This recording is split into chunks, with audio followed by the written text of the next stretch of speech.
Hello, everyone. You are here with me. My name is Maureen Walbioff. I'm a nonprofit digital strategist and technology coach. And what that means is I help nonprofit teams make really good decisions about their technology, whether it's a database or a peer-to-peer fundraising tool or something else.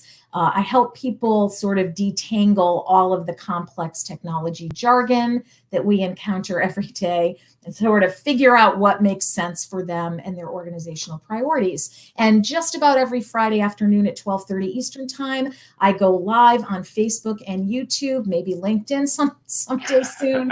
And I usually bring a buddy on with me to talk about a topic that nonprofit folks who do fundraising, email marketing, campaigns all need to hear. And I am really, really stoked to have this conversation with Rich Dietz from OneCause. Rich, how are you?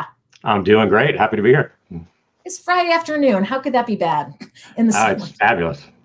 So, Rich could talk about many things, and I'd like him to do a little intro. As a teaser, we're going to talk all about new trends in social giving, peer-to-peer fundraising, ways for you to navigate and use trends to your organization's advantage. So, Rich, you've been kicking around in this technology space as long as I have. Want to give a little bio?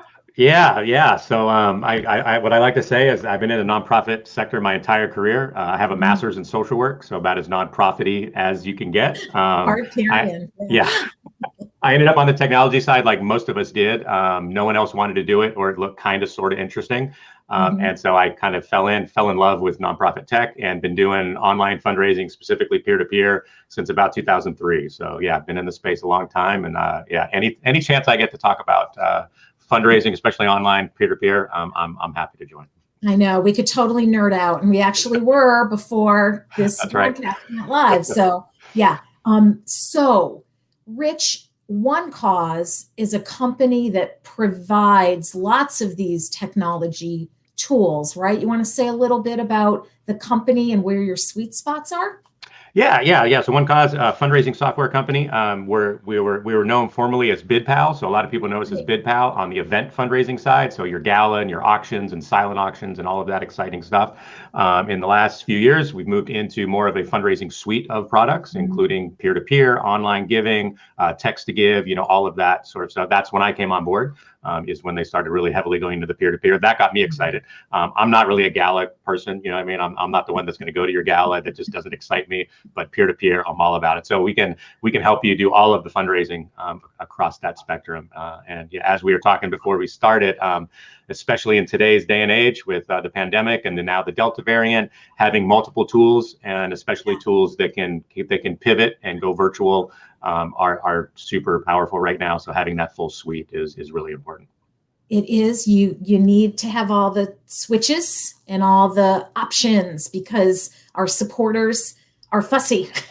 And as you said, our environment right now is a little unstable, let's just say, about what we can and can't do.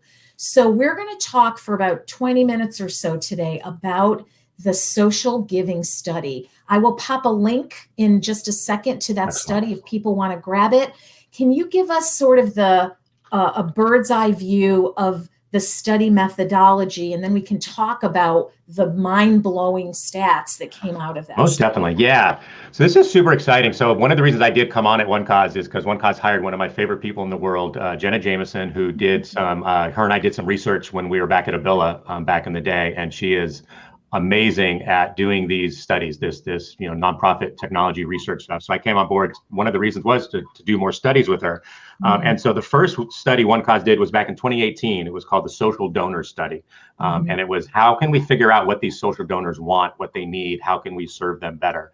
And so this study, the 2021, the Giving Experience Study, is a lot of it's a follow-up to that study. So we want to start seeing some longitudinal differences there. But also we added in a lot of questions around the pandemic and around going virtual and all of that stuff. So there's some really good data in there. And as we're going into this Delta variant stuff, a lot of the stuff is going to be very appropriate for how you're trying to plan.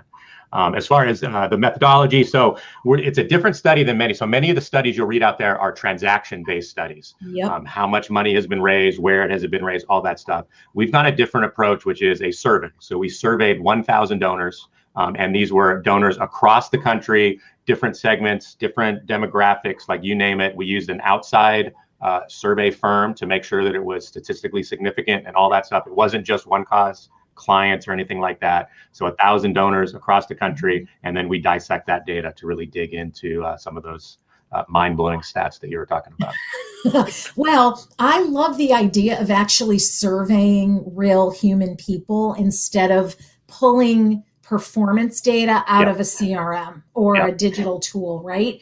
We make lots of assumptions about what our supporters want and why they want it and how they want it.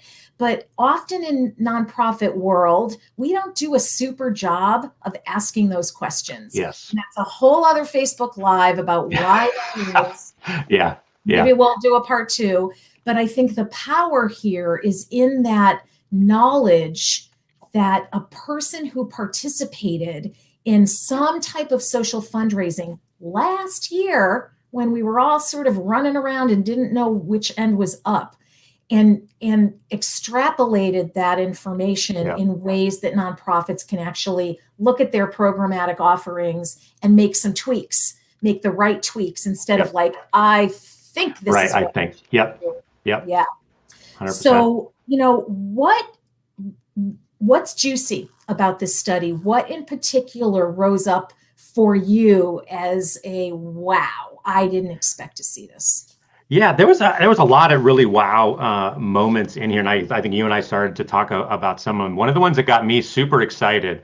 I'm a huge fan of DIY fundraising or do-it-yourself fundraising because I think it's just such a versatile model. And just really quickly, when I say DIY fundraising, I don't mean a Facebook fundraiser. I don't mean just to donate your birthday. I mean allowing your supporters to fundraise in any way that they want to, any way that they can imagine. And we've seen some huge growth in that since we did the first study in 2018. Not just growth in number of people that are doing DIY and wanting to do it, but average gift size also increased, almost doubled. I believe went up to average $215 or so. Seeing a lot of growth. I think some of that was pandemic fueled in that. They had a lot of volunteers that were stuck at home, a lot of supporters that couldn't come in to the shelter, couldn't come into the food bank and volunteer. So we had a lot of our clients saying, hey, if you still want to volunteer, if you want to help us, here's a campaign, DIY. And people were jumping on it and doing that. So we're seeing a lot of that. And again, we could see that more with the Delta variant and this kind of hybrid model. We sort of changed our giving stance a little bit. I think many of us felt like, what can we do? Whether it was locally or nationally, just to make sure people were okay and organizations were going to continue to do their good mission work, right?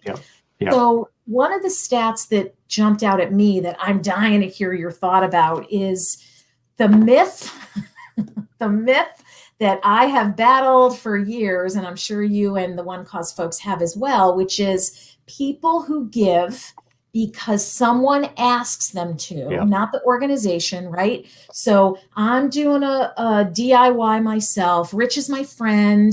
Rich and 1,000 other people in my email list get an ask. Hey, I'm doing this thing. Please support organization A. Important to me because blah, blah, blah. And Rich gives $50. The myth and sometimes the self-fulfilling prophecy of that model was that you could never really get Rich to become a supporter of organization A. Rich gave because I asked him and he's a good friend, but all the email appeals, all the welcome series in the world weren't going to get Rich to actually support the nonprofit. And I think people have made provisional tries over the years, not a lot of movement in that area. But you're seeing something very different in this study. Yeah, that was really interesting. And just like you were saying, this has been a really hot button for me for a long time because I think that nonprofits are leaving a lot of money on the table. And that always breaks my heart whenever I see money not being collected, money, fundraising not being done. So in the study, 47% of social donors said that they'd be likely to donate again. Now that was in multiple ways. That could be recurring. That could be another one-time gift. That could be, any other way. But 47% said they're likely to do it. We're not seeing anywhere near those numbers that are actually doing it. And so, like you said, a lot of nonprofits throw up their hands and go, well, we tried and it didn't work. But that's a huge opportunity there. And if we dig deeper into that number, one of the biggest things that they said that they wanted was, show me impact. Did my donation make a difference, right? I gave you money. What did you do with it? And did it make a difference? And so if we really stop and focus on how do we treat these donors differently. So the big thing that I talk to all of my clients about, all of my customers, is do not add these social donors. Like, do not add me when I donated to your campaign. Do not add me to your monthly newsletter. Do not add me to your appeal list. Put me in a totally separate bucket, because I need to be educated about who you are, what you do, and most importantly, why you do what you do first, right? And so spend some time to really warm me up. Now, you're not going to get, we were just talking about this before we started, you're not going to get 80% of those folks to donate again. Sure. But if you just got 20%, 30% of those folks to donate a second time, and then got a certain percentage of them to become a recurring donor, and maybe got just one or two of them to put you in their will or bequest at end of life, that's a game-changing proposal for your donor database, right? So we have to treat them differently, really focus on that education. And I know you have some thoughts on that too, because we were talking about it. I know, spoiler, we had our live before we went live. Yeah. There's just so much to talk about here, frankly. Yeah. I think, your point is so well taken, that these donors, number one, are more aligned with an organization's mission when they make that third party gift, right? When they're in a peer-to-peer environment. So for me to ask Rich, hey, Rich, please give, I'm doing this thing for this organization. Before, it was the relationship between Rich and I that kind of drove his action, drove that transaction and conversion. Now, Rich, maybe because he's pickier, maybe because he's getting asked more often, that could be at play here. Rich is looking at that organization a little bit more closely than he would have in the past, right? So if organization A aligns with his own values or the general things he is interested in supporting, he's more likely to make a gift. So you got him in a little more deeply than maybe you did just because Rich and I know each other and he's a good guy. Yep. So keeping people in a welcome series. I've got a video here on Facebook and probably on YouTube also, donor welcome series in 30 minutes, like plan it in 30 minutes. I've got worksheets and stuff. So if you want that, please add a comment in the chat and I'll be happy to get that to you. It does not need to be a large lift, but it's different than just an email subscriber because they've already given. And it's different than a donor who gave to you under their own steam. So think about, how can you demonstrate the impact of a gift? And maybe it's something as simple as a video, an infographic, collect some information about Rich, about why he made that gift in the first place, and then cultivate and convert him over time. Right? Yeah. And report back on that impact. So what I like to do is I like to tell, two things donors want. They want to be thanked and they want to be shown impact. So I like to do what I call an impact thank you. So you follow up 3 months later and be like, hey, just wanted to check in with you, let you know, here's some of the things we did with that money that you gave us, right? And just report back some of the impact, the number of people served. Show a success story, show a case study of someone in your program that succeeded, that gets into that whole storytelling piece. That can all be part of that welcome series. And that welcome series can be extended out over a couple months. Just keep hitting them with that impact and the thank you. And you are going to convert some of those donors. That's great. I see that Stephanie's with us and she wants that content. So that's awesome, Stephanie. Excellent. Send a direct message on Facebook and get that over to you.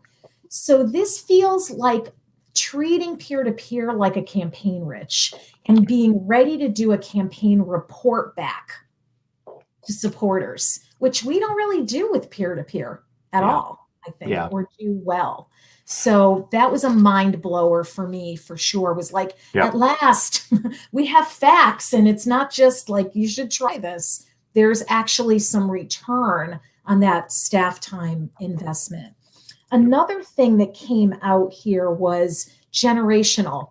And this is another myth that maybe we can bust a little bit here. What do you have for us around age groups and giving in a DIY peer-to-peer structure? Yeah, that's funny. Actually, I just did a webinar with Jenna, who I was talking about earlier, where we were talking about the study. But we did a webinar called Mythbusters, peer-to-peer Mm, DIY Mythbusters, and love so it. we bust a lot of those myths there. So you can find that on the OneCause site when you go look at the study there.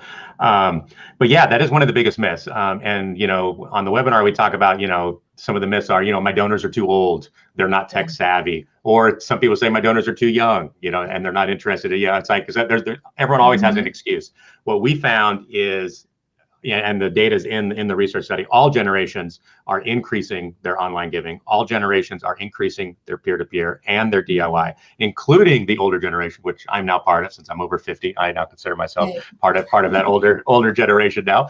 But they are doing it, and I sometimes jokingly call it the grandma grandpa effect, where if grandma and grandpa want to see pictures of the grandkids, they get on Facebook because Yep. that's where the pictures are. And then that's the gateway to everything else online. Suddenly, my mother-in-law has 2 iPads, an Apple, and an iPhone. I mean, she's got more devices than I do now. She's around the house. She's doing everything on her iPad. And so she's very comfortable now. That's opened the door to her for online banking, everything that she does online. So to think that your supporters are not online is a big fallacy. And I talk about this in the webinar as well. I have a really great example of that. One of our clients, Alamance Hospital down in Atlanta, I believe, they do a big gala every year, and they do this thing called the Belle of the Ball. Whichever Mm, woman raises the most money gets crowned the Belle of the Ball. And one of the right. examples on there is this woman, Glenda, who is definitely not a millennial. I mean, probably older than I am. Yeah. And she came in second place in this thing, but she destroyed the millennials that were fundraising there. She raised $48,000 just herself. And some of the millennials raised, 10 and 15, which is good. I mean, still a good chunk of money. But like, to say that, just throw up your hands and say our donors are too old, you are losing out on those Glendas. Like you are losing out on those individuals that will do it. And you and I know with peer-to-peer, it doesn't take a large number. It can take 4 or 5 really good fundraisers to make the world of difference with your annual fundraising. You know, I just got an idea, could be bad. I'd love to know what you think about it. This is almost like major donor prospecting Oh in yeah. a funny kind of way. Like for Yep. you to look through your file, your supporter file, pull out those donors who give every year. Maybe they give it 100, 200 bucks on their own, loyal supporters that you could then steward to be Yep. great peer-to-peer fundraisers for you. Because if the tech is a barrier, it might not be, but if it's a barrier, you can create an explainer video. You can do Yep. some open office hours where join me on Zoom and I'm going to show you really quickly how easy it Yep. is to set up your page and like raise some money for us. So meet 100%. people where they're at, and you might have those folks, those Glendas in your file right now that you just need 100%. to see as a segment that's worth soliciting and go over 65 next. Yep. I'm looking for the Gen Xers, Right. maybe some boomers, Right. but don't leave either end off because they're valuable. And that leads me to another question about acquisition, retention. How does DIY peer-to-peer campaign, play a role in that kind of acquisition and retention? We sort of talked about those new donors a minute Yeah. ago. Yeah. What other thoughts or ideas do you have to share? Yeah, I love your idea there of treating this kind of like major giving, right? So the whole Yeah. goal of major giving campaigns is you find those mid-level donors, turn them into major donors, and then try to get them into end of life, bequest, will, all of that sort of stuff. Peer-to-peer can be a step along that engagement track, so it's a great way to engage. One of the things we do in our OneCause peer-to-peer tool is we can not only track their fundraising, but we can track how much they share on social media and how much they're recruiting other people to come and join your campaign. Mhm. And so to me, those are also leading indicators of someone who's likely to become a major donor. So using peer-to-peer to identify those rabid supporters, like those are the ones, if they're out there sharing on social media, if they're recruiting other people, if they're doing peer-to-peer, they love you for some reason. I'd be looking at my leaderboards and I'd be picking up the phone, Mhm. talking to those top fundraisers. What else do you need? Free t-shirts, bumper stickers, Yep. anything you need, and let's move you into those higher levels. I think it's just another point in that engagement cycle. So yeah, it's super exciting. I love that. I really like the idea that you can kind of monitor the social aspect of it. This is one of those lines where when I'm doing product demos with clients for different tools, there's this moment where it's cool and it's creepy, just a little bit. It's like on that line. Yeah. But listen, if your team is sitting internally and going, we want to be a data-driven organization. We want to be this is a place where you can get access to that data and actually use it and see what happens. What's your hypothesis? If we do some personal stewardship of this group of people that the data tells us we should be talking to, then what happens? Yep. Better than not doing it at all. At least 100%. you learn something coming out the other side. Yep. So Delta variant, I think we all felt like masks off, people. I know. You're vaccinated. Woo, it's 2017 all over again. And unfortunately, we're not there yet.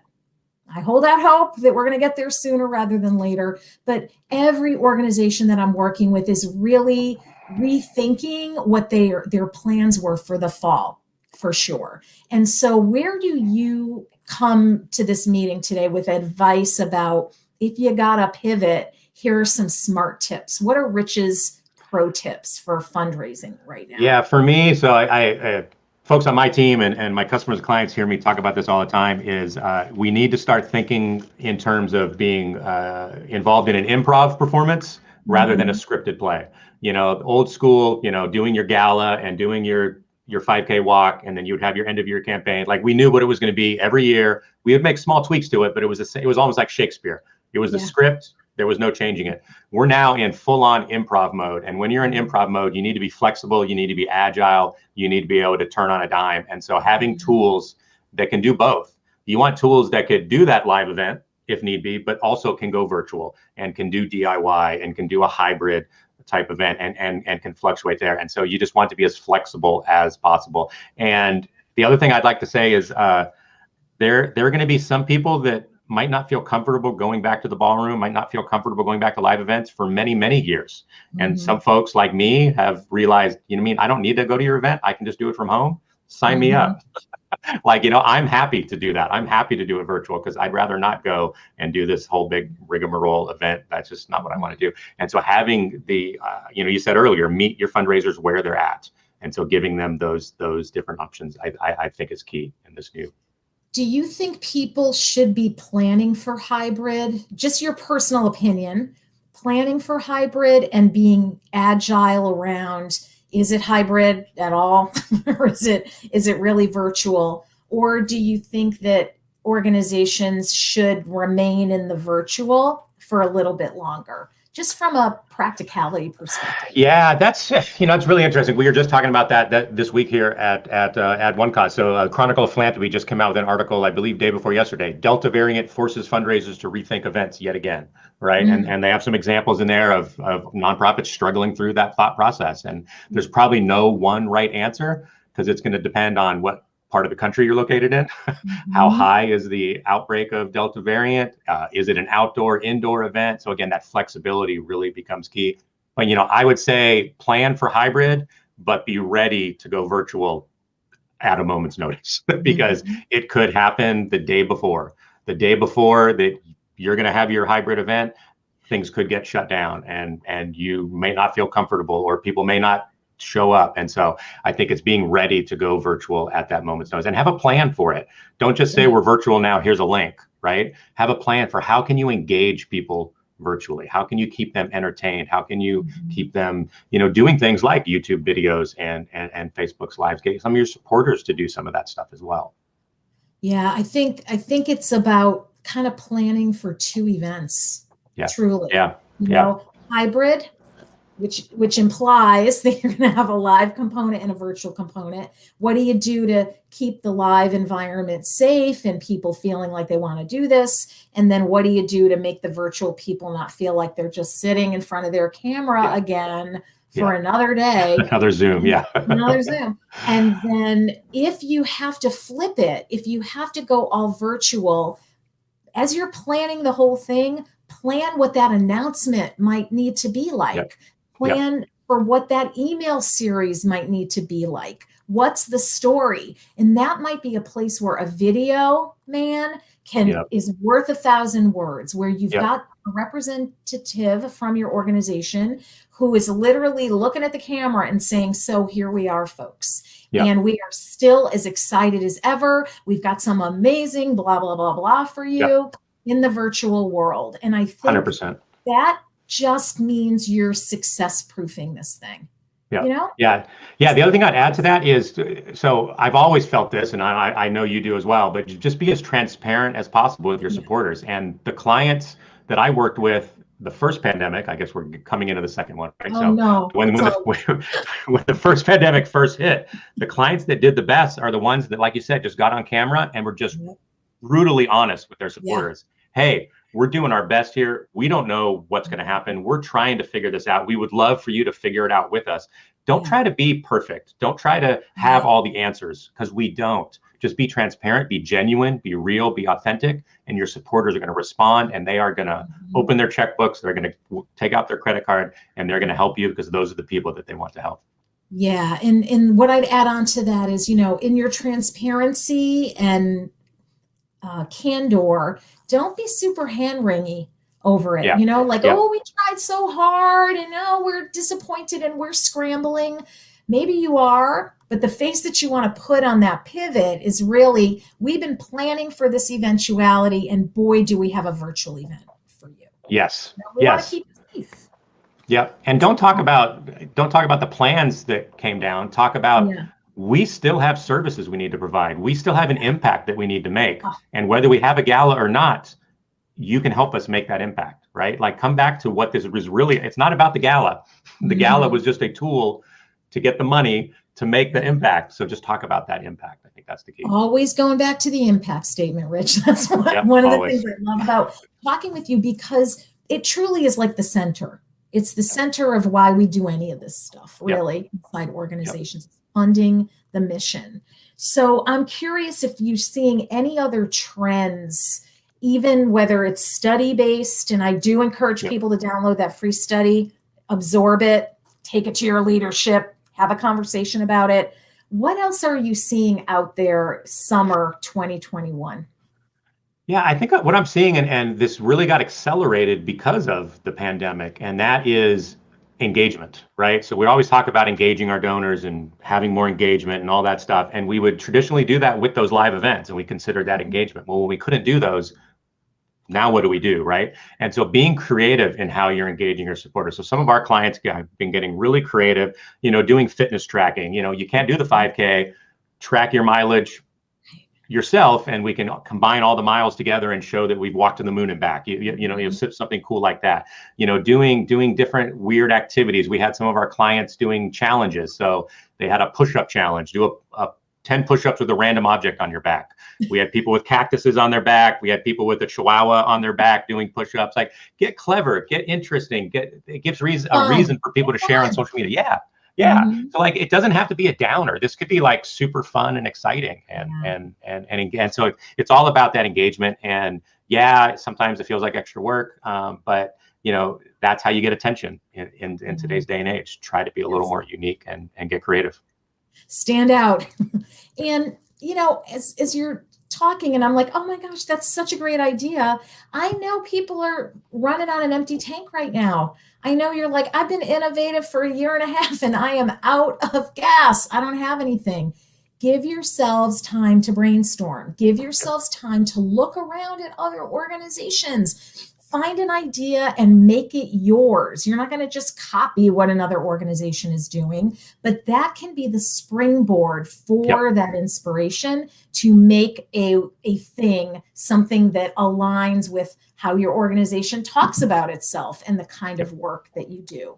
And you don't have to do it all yourself. Like, that's where I like to lean on your supporters. So that's what's great about peer-to-peer is if you give your supporters the permission and the power to get creative themselves. So, within our software, they can create these challenges. So, think of the ice bucket challenge, right? We allow supporters in our tool to create their own challenge. And so I saw one woman who created a pickle challenge. She hated pickles. She said if she could raise $250, she would eat a pickle and share it with her friends and family on YouTube, right? Just something silly, but the organization didn't have to come up with that. They allowed their supporters to get creative and come up with their own wacky ideas and use that as a fundraiser. And that gets fun. I love that. I would never do that pickle challenge for all the money in the world. Just speaking for myself. I'd have to think of something else that would not work for me. Oh man. So we're at time. I could talk to you for 3 hours, and 100%. I'd love to have you come back sometime soon.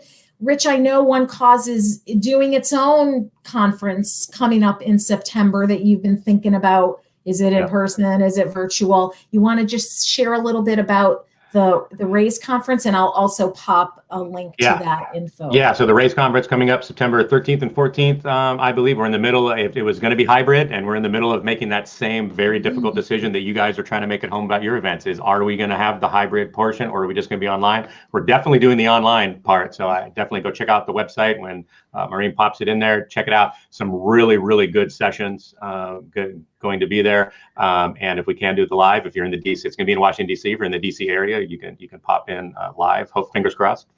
Yeah, and we'll take it from there. Great content, awesome content. I've been looking at the marketing that's going out around it because I'm on your newsletter list, and it's fantastic. So if you can't do the whole thing, you can dip in and register, and you can watch the sessions later, which most of us do. Exactly. So, Rich, I will make sure to put the RAISE conference link in just a second. Thank you so much for coming. This was a fantastic conversation. Lots of interesting and creative ideas based on data, which is really good. And I encourage all of you to download that study and absorb it a little bit. So with that, I will thank everybody. I wish you all a wonderful weekend. Hopefully you can unplug a little bit, and I will see you here next Friday at 12:30 Eastern. Awesome. Rich, thanks again. Have a great weekend. Thanks so much. All right. Bye, everyone.